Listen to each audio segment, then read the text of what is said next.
ভিতরে গদি বালিশ দিতে হবে না? না, গদি বালিশ ছাড়াই হয়ে যাবে।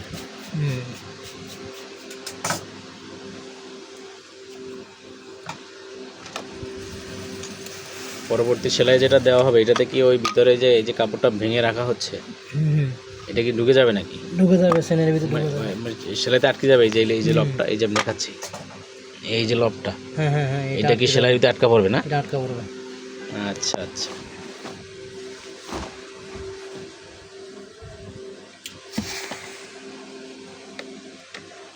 সাইডগুলো আগে আয়রন দিয়ে নিলে মনে হয় ভালো হয় নাকি?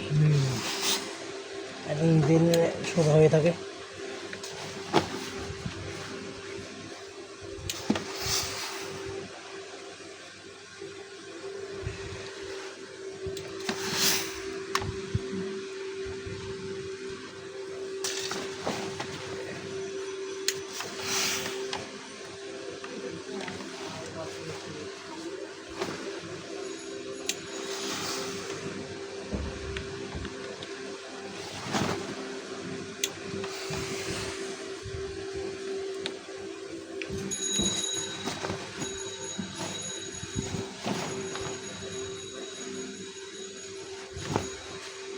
চেইনে কি রানার ঢুকে ফেলছো?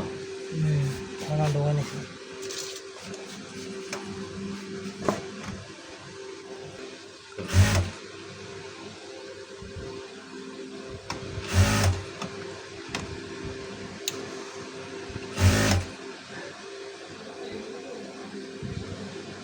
অনেকে ডাইরেক্ট সেলাই করে দেয়, তো অনেকে ডাইরেক্ট সেলাই করে দিলে হয় কি এটা এই দুইটা সেলাই দেখা যায় না, এটা হয়ে যায়। অনেকে আবার এখানে আর একটু শক্ত করার জন্য বক্রম দেয়। বক্রম দিলে আমার মনে হয় যে এটা কি বক্রম দিলে এখানে তো বক্রম থাকে, তাহলে হার্ড হয়ে থাকার কথা না?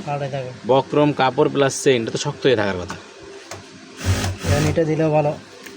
এখন তো এটা একদম ফিনিশিং হবে না, সুন্দর মতো ফিনিশিং হবে। এখন তো এটা বক্রমের প্রয়োজন নেই।